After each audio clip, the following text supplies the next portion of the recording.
ሰላም ጤና ይስጥልን። ይህ ጣዕም ዜና ነው። የዕለቱን አበይት ነጥቦች ማስቀደም እንጀምራለን። ዶክተሩም ከስራ ታገደ።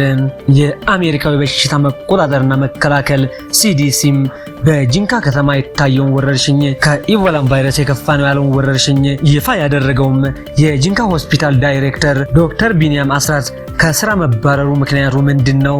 የሀገሩን ሕዝብ ከአደገኛው በሽታም እንዲጠነቀቅ የበሽታውን መከሰት ያስታወቀ የወርቅ ካባ ሽልማት ወይስ ከስራ መባረር?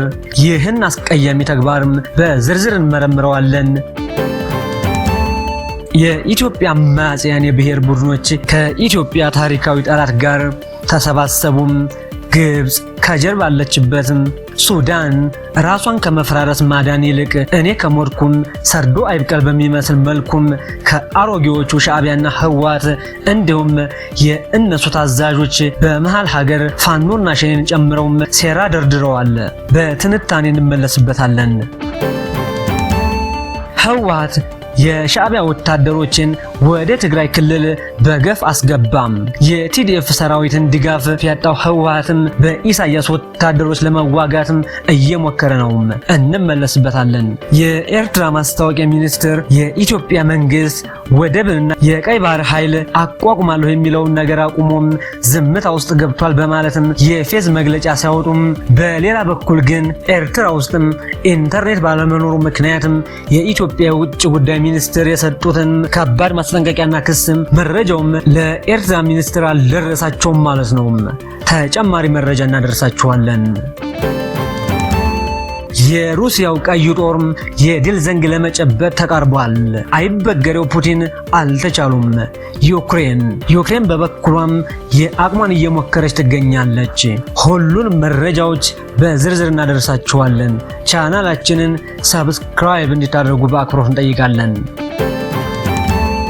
የለፉላትን የደከሙላትን እንዲሁም የሰሩላትን የማታነሳው ኢትዮጵያም ከዘመን ዘመን የማይቀየረው ትርክት ሀገረ ኢትዮጵያም ሞኝነሽ ተላላም የሚለውን ስንኝ ያስገጠመችውና ያዘመረችው ኢትዮጵያ ለሕዝብና ለሀገር የሰሩ ጀግኖችን አመድ አፋሽ የምታደርገው ሀገር የወርቅ ካባም የወርቅ ኒሻን መሸለም የሚገባቸውን ድንቅ ሰዎችም ዞራ የማታየው ኢትዮጵያም አሁን ደግሞም በሕዝብ ላይም አደገኛ 9 ሞት ይዞ የመጣውን ወረርሽኝ መከሰቱንና ከአደገኛው ወረርሽኝም ሕዝቡም ራሱን እንዲጠብቅ ይፋ ያደረገውን የጂንካ ሆስፒታል ዳይሬክተር ዶክተር ቢኒያም አስራትም በቆሞ ቀረ ድልብ ካድሬዎችም ከስራ ተባረዋል። የአሜሪካዊ በሽታ መቆጣጠርና መከላከል ሲዲሲ ጭምርም በጂንካ ከተማ የታየውን የቫይረስ ወረርሽኝ ከኢቦላም የከፋና አደገኛ በማለትም የገለጸውን በሽታም ዶክተር ቢኒያም ከሚዲያ የቀረበላቸውን ጥያቄም ተከትሎም የወረርሽኙ ክስተትም ሞት ማስከተሉን በማረጋገጥ ከቫይረሱ ጋር በተያያዘም 4 ታካሚዎችና የሕክምና እርዳታ ያደረጉላቸውም 2 ሐኪሞች የአንድ ዶክተርና የአንድ ነርስ ህይወት ማለፉንና የሟቾችን ቁጥር መግለጻቸውን ተከትሎም ሜዲካል ዳይሬክተሩም ከስራቸው እንዲባረሩ ሆኗል። ለዶክተር ቢኒያም ከስራ መባረር የቀረበው ውንጀላም ለዓለም አቀፉ የሚዲያ ተቋም DW የተከሰተውን ሀቅ ያረጋገጠ መረጃን ሰጥተዋል በሚል ውንጀላ መሆኑንም የሆስፒታሉ የመረጃ ምንጮች አረጋግጠዋል። እንደሚታወቀውም በኮቪድ-19 ወቅት ሀገራትም በሺዎች የሚቆጠሩ ሰዎች በየቀኑ እየሞቱባቸው መሆኑን በይፋ ሲገልጹም እንደነበር ይታወቃል። የኢትዮጵያ ሆዳም ቆሞ ቀር ካድረግን የሀገር ሚስጥር እንደወጣ ወይም በጦርነት ላይም የሞቱ የወታደሮችን ቁጥር መረጃም የወጣ ይመስል ዶክተሩም የበሽታውን አደገኝነትም ህብረተሰቡ እንዲጠነቀቅ በመግለጹም ከስራ ተባሯል። ትላንትም ዛሬም ሀገር ኢትዮጵያም ሞኝነሽ ተላላም እያለ ይቀጥላል። የኢትዮጵያ ብሔር አማጽያን ታጣቂዎች ወግ ከኤርትራ አስመራ ዲሃሎ ቤተ መንግስት እስከ ግብጽ ካይሮም ከካይሮ እየፈረሰች እስካለችው ሱዳን የራሷ እያረረባትም የሰው ታማስላለች። ነገሯ ሁሉም እኔ ከሞትኩም ሰርዶ አይብቀል እየሆነ ነው። ለወትሮም በሀገር ውስጥ ባለው የብሔር ታጣቂ ቡድኖች ትግል ፋኖ ሸኔን አሸባሪ መሆኑንና የአማራ ጠላት አድርጉም ለትጥቅ ትግል መቀስቀሻ ሲያደርግ ሸኔን በበኩሉም ታላቋን ሀገር ኦሮሚያ እስከ መመስረት የደረሰ ዓላማ ይዘው ጫካ የገቡ መሆናቸውን ይገልጻሉ።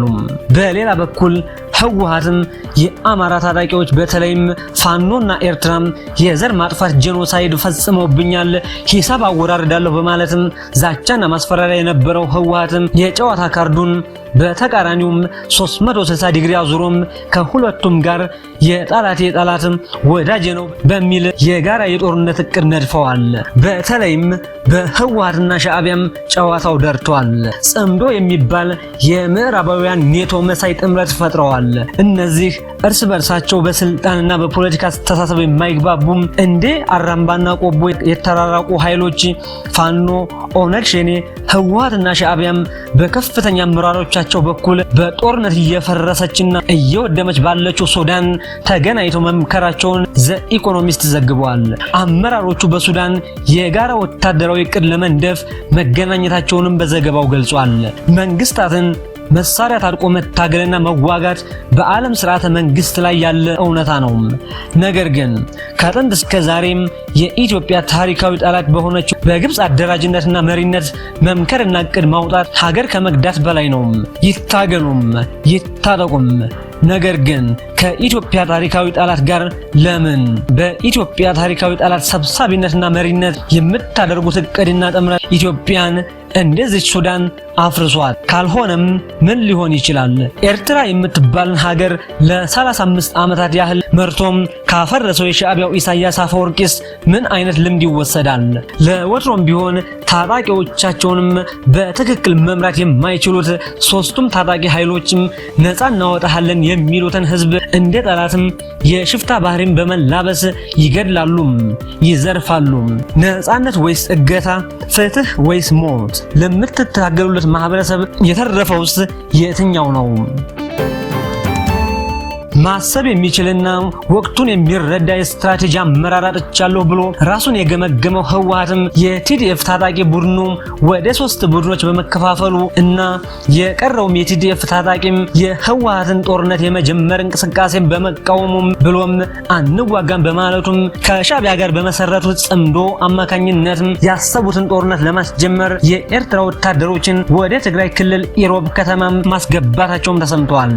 ሁለቱም የሰላሙ ጊዜ ጠላቶች የጦርነት ጊዜ ወዳጆች የሆኑት ወያኔና ሻዕቢያም ከኢትዮጵያ በኩል ከመሃል ሀገርም አንዳቸው ጦርነት ሲገጥሙም ወዳጅ ሲሆኑም ከኢትዮጵያ በኩል ከመሃል ሀገር ጋርም ሰላም ሲሆኑ ደግሞ ወያኔና ሻዕቢያም ጠላት ሆነው እርስ በርሳቸው የሚዋጉም ተቃራኒም ተመሳሳይ የሚሆኑ ሁለት ግራ ኃይሎች። ታሪክን የኋሊት በ1970ዎቹም ከደርግ መንግስት ጋር በነበረው ጦርነት ወቅት ሻዕቢያም ከናቅፋ ተራራ ተቀጥቅጦም አንድ እግሩን በነቀለበትና ከኢትዮጵያ መንግስት ጋር ለመስማማት በተዘጋጀበት ወቅት ወያኔም በ10 ሺዎች የሚቆጠሩ ወታደሮች ይዞ በማገዝም ሻዕቢያን ከህልውናዊ ሞት አድኖታል። ታሪክ ራሱን ሲደግም ሻዕቢያም አሁን በተራውም ውለታ መላሽ ሆኖም የወያኔን ህልውናዊ ሞትን ለማዳን ሰራዊቱን ወደ ትግራይ ክልል እያስገባ ነው። የአሁኑን ከቀድሞው የሚለየው ወያኔና ሻዕቢያን የሚታገሉና የሚዋጉ ሌሎች የትግራይ ታጣቂ ኃይሎችም በክልሉ በመኖራቸውም ሁለቱም የሚያደርጉትን ጥረት ስኬታማ የመሆኑን ነገርም አጠራጣሪ አድርጎታል። የኤርትራ ፌዝም በኢትዮጵያ ወደብ ጥያቄ ላይም የኢትዮጵያ መንግስት በተደጋጋሚም የባህር በርና የወደብ ፍላጎቱን ኤርትራን በምላሹም በስላቅና በፌዝ መመለሷን ቀጥላለች። የኤርትራው ማስታወቂያ ሚኒስትር አቶ የማነ ገብረ መስቀል የኢትዮጵያ መንግስት ላለፉት 2 ዓመታትም በኤርትራ ላይ ሲያደርግ የነበረውን የጦርነት ጉሰማም በቀይ ባህር ላይም የባህር ኃይል እናቋቁማለን የሚለውን ቅስቀሳም ለጊዜው ገታ በማድረግ ከሰሞኑም የኢትዮጵያ መንግስት ዝምታ ውስጥ ገብቷል በማለት የፌዝና የስላቅ ሐሳባቸውን ሰጥተዋል። የማስታወቂያ ሚኒስትሩም ይህንን ሐሳብ የሰጡት የኢትዮጵያንና የኤርትራን ግንኙነት በተመለከተም የኢትዮጵያ የውጭ ጉዳይ ሚኒስትር ጠንካራ ሐሳብም ከአንድ ቀን በፊት ከሰጡ ነው። ከቀናት በፊትም በአዲስ አበባ ዩኒቨርሲቲ እና ሆርን ሪቪው በተባለ የቲንክ ታንክ ባዘጋጀውም የፖሊሲ ፎረም ላይም የኢትዮጵያ የውጭ ጉዳይ ሚኒስትር ዶክተር ጌዲዮን ጢሞቴዎስ ኢትዮጵያ የኤርትራ መንግስትም በሉዓላዊነቷና በግዛት አንድነቷ ላይም በሚፈጽማቸው ጥሰቶች ላይም ሲከተል የቆየውም እርምጃ ከመውሰድ የመታቀብ አካሄድም ሁሌም የሚቀጥልና ገደብ የለሽ ተደርጎ መወሰድ የለበትም በማለትም ሐሳባቸው መስጠታቸው ይታወቃል። የኤርትራዊ ማስታወቂያ ሚኒስትር የኢትዮጵያ መንግስት ከባለስልጣናት እስከ ወታደራዊ ጄኔራሎች በተደጋጋሚም በየዕለቱም የተዘረፍነውን የባህር በር እናስመልሳለን ማለታቸውን ኤርትራ ውስጥ ኢንተርኔት ባለመኖሩ ምክንያት ወይም ያለችው ኢንተርኔት ቪዲዮ የማያሳይ በመሆኑም መረጃውን ስላላዩም የኢትዮጵያ መንግስት የባህር በር ፕሮፓጋንዳውን አቆመ እንዲሉም ሆኗል።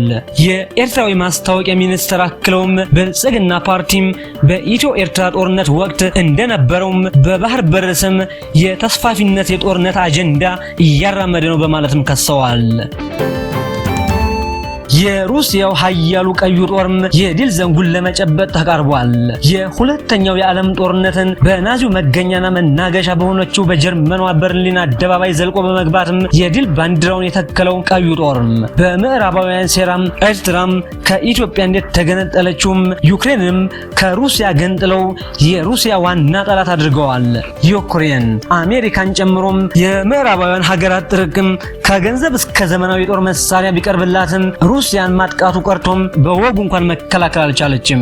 አይበገሬው የሩሲያው ፕሬዝዳንት ቭላዲሚር ፑቲን ከቀዩ ጦራቸው ጋርም ግፋ በለው እያሉም የዩክሬን ግዛቶችም በጦራቸው ማርከውም በፓርላማቸው ደግሞ የሀገሪቱ የግዛት አካል እያደረጉም ለህዝባቸውም ግዳይ እየጣሉ ቀጥለዋል። ከሰሞኑም ራሽያም የባክሙቱ ማራኪ የሆነውም ቀዩ ጦራቸውም የፖክሮቭስክን ከተማም ሙሉ በሙሉ ለመቆጣጠርም ከጫፍ ላይ ደርሷል። የዩክሬን ሰራዊትም ከሩሲያ ጥቃት ለመዳን ከ5 መንደሮች በላይ ለቆም ወጥቷል።